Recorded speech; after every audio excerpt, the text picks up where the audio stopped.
It would appear we've gotten back into another one of those phases that happens to me every 6 months in which I realize that my audience is too big and my creativity is too small. I have been experimenting lately on this channel. I've been producing videos that have been a bit more weird than what I would normally produce. I've been going outside and trying to cobble together footage of me doing weird stuff outside, looking at trains and walking in the snow. I've been trying to have more of an abstract affectation with how I talk, and by abstract I mean just literally doing myself, just saying things into the camera in the way that No Thank You did when he started out doing YouTube, but not like that. Different. You see, when I found his channel, I immediately wanted to copy a lot of the things that he was doing. I saw him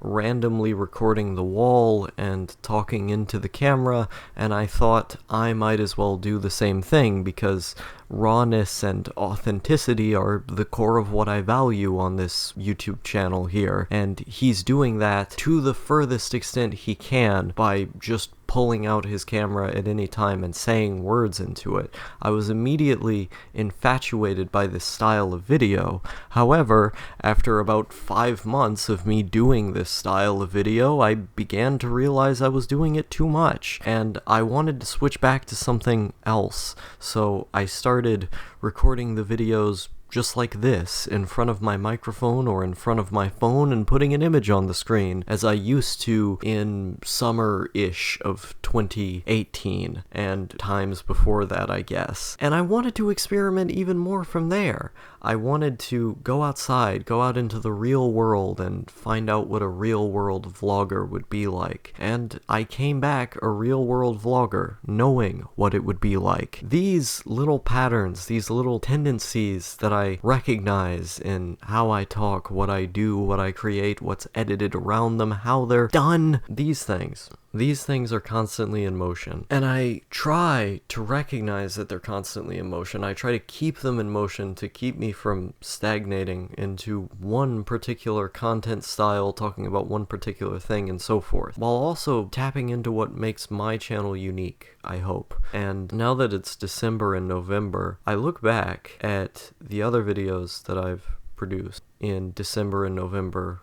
of each year, and I notice a trend. Now, what happened on January of 2017? I released my first analysis video, my first official analysis video of anime. That was a content change, a content style change. What happened in November and December of 2017? I started noticing that throughout that year, I hadn't produced enough analysis or interesting videos, so I tried to hightail it before the year was over and produce as many interesting videos as I could. November and December of 2018 was a very similar case. Really, October and September were similar cases as well, because I was kind of going insane inside of my mom's house at the time without internet, so I just started writing a whole bunch of videos. There was a time during October, I believe, in which I released a written video every day, but if we go to November and December of that year, I released a number of written videos as well because I was preparing for the year to end. I reviewed random games. In fact, I had some video game review scripts that I did that I never released, but I did release several reviews. I started making more experimental vlogs with more cuts, more edits, and trying to experiment with how I used music in the videos. And there's this pattern that by the end of every year, I want to experiment more. I want to change up my videos to some extent for the better. And at the same time, there's also this longing that I have. You know, by the end of the year, you're looking back at everything you did that year. You're looking at the person who you were, the person who you molded yourself into. You begin to feel a sense of longing for the past. I mean, you know me. I always say, why was the past so great? Why was the past so great? Why was the past so great? And it's weird. I did this live stream with Easy Dog today. It was a really comfy stream. It was probably one of my favorite videos I've made in a while, even though it's on this, like, random person's YouTube channel who most of you, like probably 90% of my audience, have no idea who this guy is. But I've been doing videos with this guy for at this point 3 years. I was gonna say by the 28th, but that was the second podcast we did. The first podcast we did, I think, was 3 years ago. So I've been doing videos of this guy for 3 years. It's fascinating to me thinking about how the content we've made together has evolved so much, yet it's stayed the same. Like, we've been changing as people, but the format of the videos has stayed pretty much the same. We go into a Skype call. Actually, yeah, we still use Skype, even though we both have Discord. We go into Skype calls to record the streams. We just have him play a game, or maybe I play a game with him, and we just talk over it. Talk about, random subjects, whatever comes to mind. I always do my big rants like I always do. He does his nostalgic thing and makes his little jokes, and I make my little jokes, and sometimes I get into a weird convoluted joke like I tend to.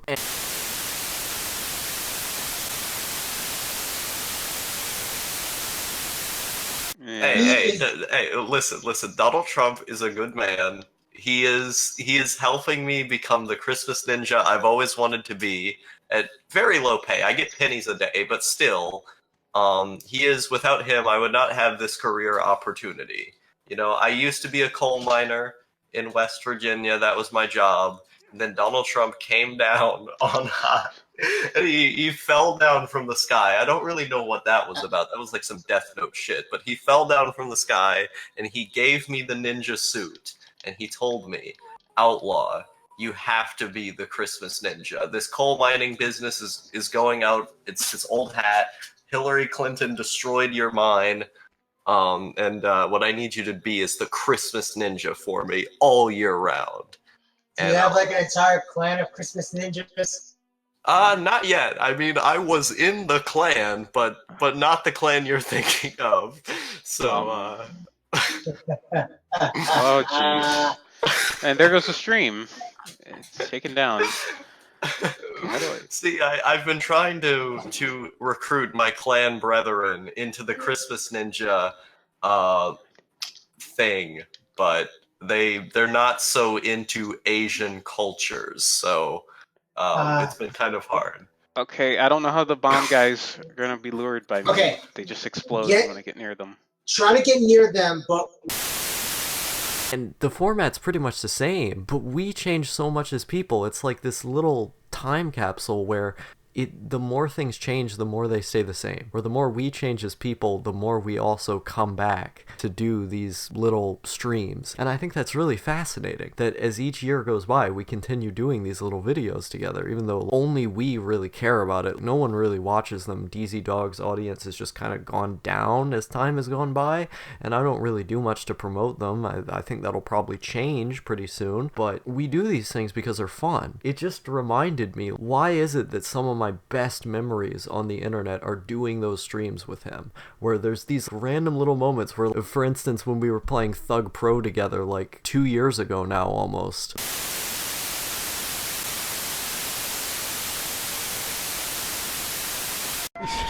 Oh.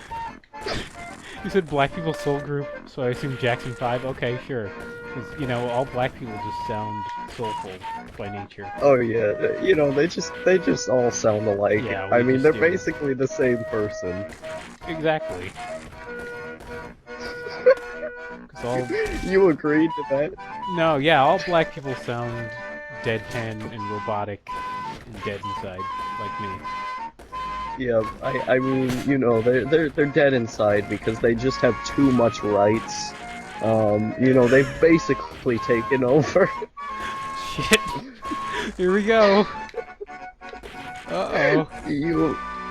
We just need to give them less rights. That's the goal. Give black people less rights, and then society will be better. Jay Bird is probably just horrified.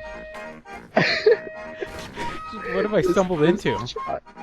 This child. I'm corrupting this child with my radical beliefs. The music, just as it speeds up as it gets crazier. This is why we need nationalism. It's from Spider-Man 2. Yep. Okay, let's see, what else? Here we go. dismantle the establishment like we must dismantle the blacks. Fuck. Views and opinions expressed on the stream do not reflect me in any way, shape, or form. Spider-Man Jew? Yes, Spider-Man they only 2. reflect my Aryan heritage. I always slur my words because I'm drunk constantly, but I said Spider-Man 2. I'm not drunk right now. I'm just tired.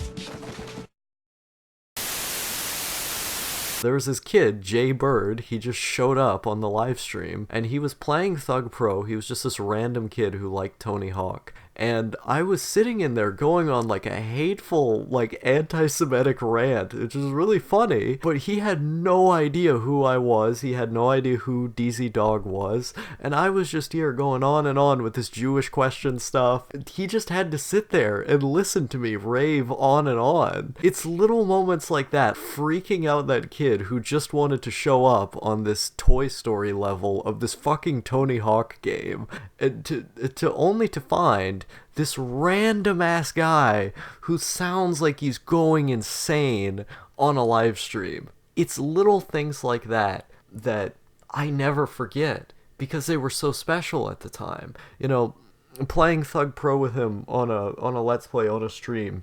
And then my mom randomly coming into the room and going, "Chicken nuggets, your chicken nuggets are made." It's the most incel moment of my career. The most incel shit. Right on video right there. Of course, I was significantly younger at the time that video was made, but it's right there. Like, I sound like a literal incel in that clip, and you can find no shortage of things like that, random moments in our streams. We have certain streams that were just filler, that were just me showing up and kind of rambling into the microphone as DZ played a game, but for all of those random moments, there were countless joyous, special, ephemeral, charming little things that showed up in these streams just because we have fun together. It's reasons like that that I come to this website in the first place. When you take all the views out, when you take all of the alpha factors like how am I going to get my stats to go up, how many more people are going to view my videos, how much money can I make on ad revenue, it really is just about that. And now with the new YouTube changes, it looks like I'm probably going to be making even less money on YouTube. I mean, the only reason why I've cared about the stat boosting at all, besides getting more people to listen to my message and potentially connect with my videos, is because I've desperately needed money IRL to survive. Even then, I don't try to promote it. I don't try to stat boost to such a high degree, but it's something that gets on my mind. And the fact that it gets on my mind, I think, sometimes can take away from that very genuine spirit, that sense that the reason we're all doing this here is because we just have similar interests, and we have fun with each other, and we like exploring this platform that is YouTube and what it can do. I like the idea of the very structure of a video either being so raw that you can tell that this was not made with the intention of ever being marketable, or with it being so creative that you know this was made with the intention of it never being marketable. That is the core of what I want to do here. I want to make videos because I want to make them, not because people want them to be made. There's a very succinct difference between those two things. And as I watch the year end and I look back at this year on YouTube, I'm proud of the immense growth that I've been able to accrue through these videos. I'm proud of all of the new people who have come on to view this message and enjoy what it is that I'm doing here. But it also leaves me with a reminder, having done that stream and having looked back at all of these videos I've made, a faint reminder that the reason I am doing this, the reason any of you have grabbed onto this thing in the first place is because I wanted to do it. And because I wanted to do it, I've made the very bizarre, strange, offensive, and downright loony decisions that I've made on this website. Even with the strange child protection regulations that they're coming out with, you know they're never going to catch Old Star. Because, as always, I am an outlaw. Cheers to 2020.